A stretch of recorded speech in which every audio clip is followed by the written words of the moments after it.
Ma'am, lasing mapula di. Ako'y mimang ba?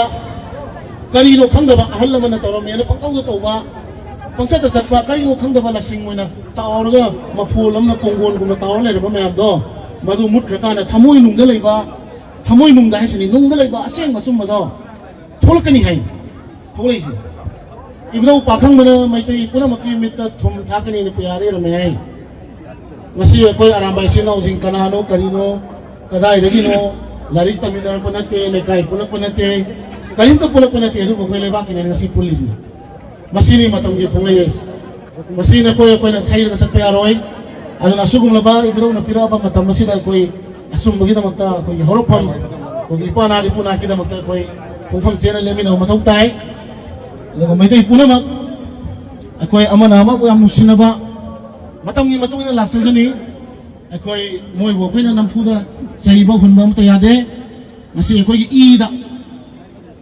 yarak na na ngasi ako'y na ipanay po natin lais kana gumamta insan brane sinaw mo yan insan brane ngasi sila kanya si insan de lakta mo yaroy hay brane hay de lais ni kari gino yengo india sa secularism mo ne saning mo lining sat pa yare right to religion laire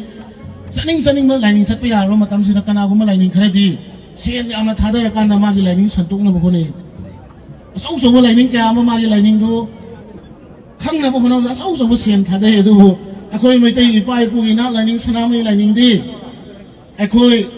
siyan thada ro banate ama tor banate do ngasai na haje bodo thamoy nung de yarak ta na ipai pu do na matam do da surun tare phawdi he do wasu surun tare taki no masu waloi no masu heloi he do wasu ki do ni ngasi ako'y lais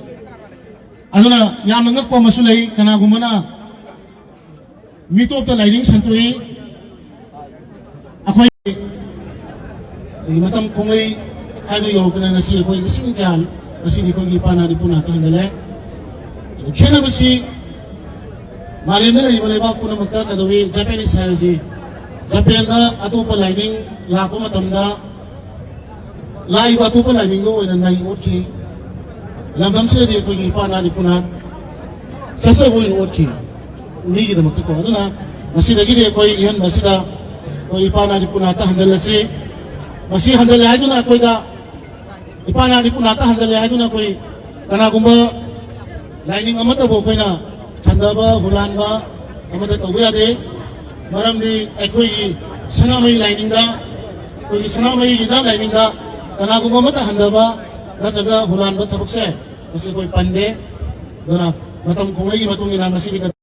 may tay lining sa sinahay na rin. May tay lining sa tuwi. Ato pa santo pa natin ko. May tay lining sa tuwi. May tay ko siya na rin. Ang pa puro ba sila? Masing ngam na ba tenggulo isinausing amari may belsing po naman ako may tay ina lining kita magnena sino ba matamasin ako yung horop hangin na magta ko na ngasi kung ba ko na tawdang yabase ko mapuna ibu pakang mo na ko baso mo may kay dalam sing biraga mai pakpa ilay bay puru ki kai gum kadang hingi ngai da koi to bang gambo isi haraga matang sari tensa ke tanglai pap na jai pare ibidang pakang mana jai pare lain dok sana mai na jai pare